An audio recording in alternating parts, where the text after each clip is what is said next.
Hello there, everybody. This is Peter Beckenham, the Village Marketer, and as always, talking to you from my little Thai village, a very wet little Thai village way up near the Cambodian border. My topic for today, 10 leadership tips for better, bigger business. 10 leadership tips for better, bigger business. So, what does it take to be a business person, all right? To be a success in small business. Ian and Barbara, thank you for joining me, guys. I really appreciate it, okay? And Terence, thank you too, mate. Oh, my good, Welsh in the house. All right, 10 leadership tips for better, bigger businesses is what I'm talking about. And John Moss, good to see you, mate. Thank you very much, okay? Good to see you. Yvonne, hello there. Oh, well, I'm saying all these hello. I'm not doing my job here. Cornelia, thanks to see you. And Benjamin, wow, good to see you too, mate. Okay. Wow, get back on topic, Peter, okay? Thank you very much indeed, guys. I do appreciate you joining me, and I hope I can give you something that's really worthwhile. I'm talking about 10 leadership tips that are essential for better, bigger business, all right? Now, I mean, and we're all small business people, okay?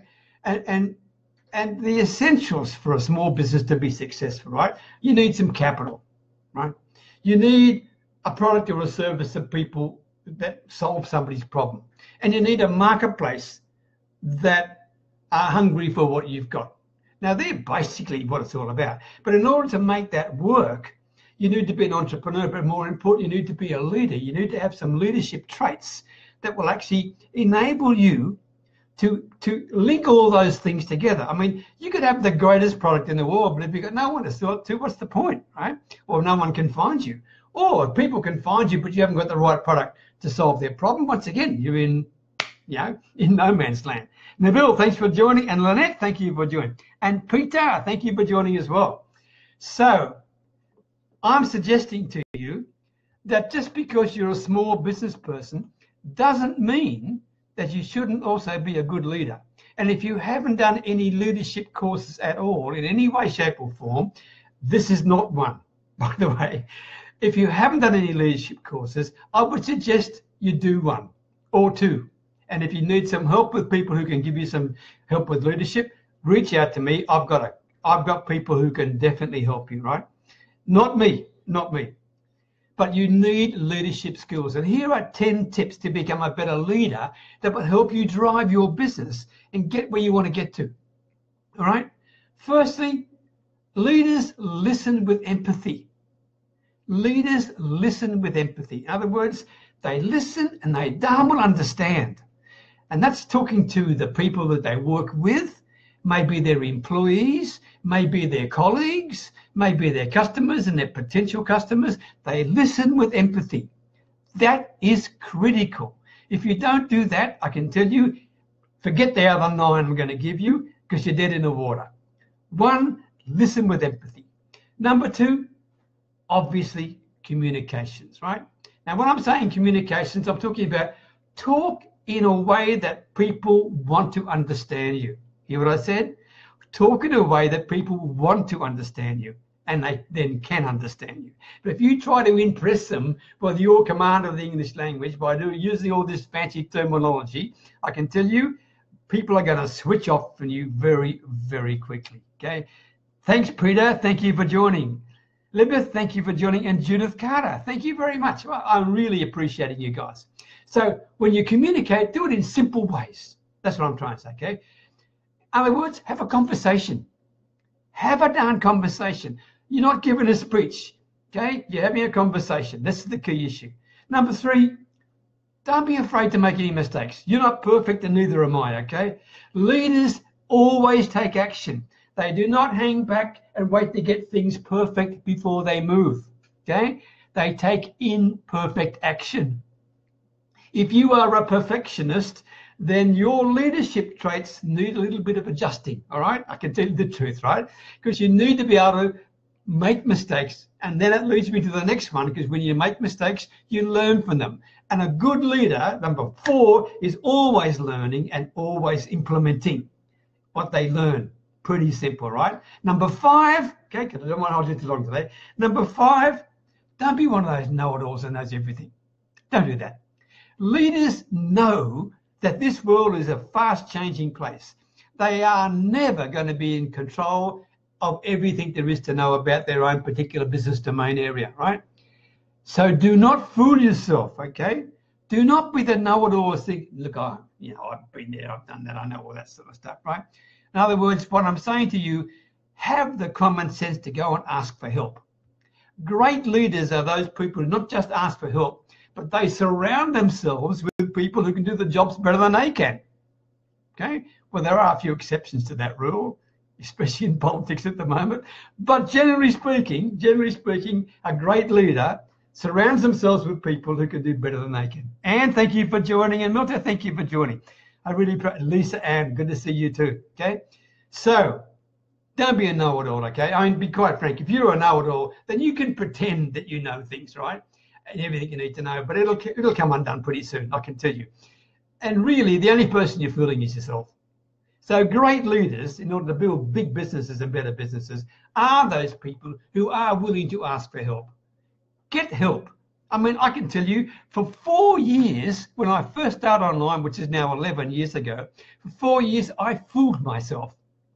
I truly fooled myself because I thought, this is easy. This is easy. No, I don't need any help. You know, all this stuff's online. Google's there, buying all these courses. I mean, I bought everything. Unbelievable. Scary what I, maybe shiny object syndrome a bit too, to be honest, right? But at the end of 4 years, I thought, hell, I'm not getting anywhere here. This is crazy. And rather than give up, I said, what's the problem? The problem was me. The problem was I wasn't prepared to ask for help because I was too darn full of my own selfish ego, all right? Don't do that. Do what I'm telling you, not what I did, all right? Be a good leader. Learn to accept the fact that you're invaluable. Learn to accept the fact that you can and need help. Next one, be willing to delegate. In other words, you need to be willing to lose a little bit of control over your business in order to maximize your opportunity.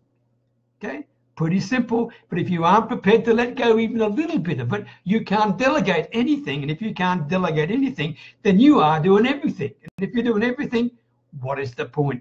You can't do it. You truly can't do it. Be a leader. Delegate. All right. Number 7, always be looking forward. In other words, have a vision. Know where in the heck you are going. Believe in where you're going. Great leaders not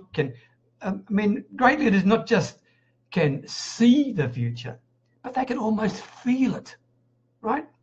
And they make sure of it by documenting it out and putting a business plan and a vision plan and stepping stones in place that takes them down that line, knowing full well as they go down those stepping stones, they will make mistakes. But they're going to learn from those mistakes and they'll keep pushing on. That's what a good leader is all about, right? Next one, have vision, right? Next one, number 8, hold yourself accountable, all right? Hold yourself accountable. Stop blaming everybody else, right? It's you that's the problem, okay? Great leaders can hold themselves accountable. In other words, admit it when you stuff up. That's what it meant. Admit it, okay? Oh my goodness. And learn from that, as I said before. But if you don't hold yourself accountable and keep blaming others, then that's a leadership trait that's missing in your business and you will not grow your business. Number 9, build relationships. Obviously, right? Because we're all in the people business, right? But, and be quite frank, people are the greatest resource you've got, whether they're your customers or potential customers, your colleagues, your competitors, your joint venture partners, whatever it may be. You need to be able to build relationships, and great leaders can build solid relationships based on trust and loyalty. Trust and loyalty. Number 10, set the tone. What do I mean by that? Your business will be recognized from what you do. And compassion and passion are 2 critical factors. Be passionate and be compassionate. Put those 2 things together and you become, how would you say that? A magnetic quality. Passionate and compassionate. Put them together and see what happens, all right? This energizes everybody around you, truly energizes people around you, and great leaders exhibit that, all right? There's my 10 tips. But before you go, hang on, I should have said this up front to keep you there. I'm glad there's some people still watching, all right? Here is my call to action for today, and it's free. It's a free video, and it's called How to Become an Online Business Celebrity. How to become an online business celebrity. Will it take leadership? It will. It will. But the video will show you a little bit about that. So if you're interested, send me a personal message. Okay, send me a personal message and I will shoot it out to you. Don't send me a comment about it. Send me a personal message. Okay, I want to keep that relatively quiet between you and me, those who are asking for it. But by all means, leave me a comment on the video. But if you want that particular video itself, how to become an online business celebrity, send me a personal message, okay? One last point. I've always got one last point, right? To be a really good leader and to build your business, I have a strong suggestion for you. Learn to give back. Give back to your community. Give back to your community. Help your community. Build strong ties with your community. Sponsor local initiatives. I mean, the bottom line is this. You may not realize it, but some of your best potential clients could be right next door to you. The reason you're giving back to your community is not for business purposes, but that will be an outcome for you if you can show them that you're an agent of change. You can help them and drive and get the community going, all right? So there you are. There's my thoughts for today. Ian, thank you very much, mate. I thank you. I always appreciate it. Thank you, Terence. Thank you, Lisa. Thank you, Yvonne. Mark, you only get what you get. Dead right, mate. You're absolutely dead right, Mark Davis. And Jim Toms, thanks. Thank you, everybody, okay? Hoping I will see you in the very near future. Not sure about tomorrow because we got weather's killing us at the moment, but I'll be there pretty soon. In the meantime, keep an eye out for me. I always enjoy giving you what I can. Take care. All the best, and bye for now.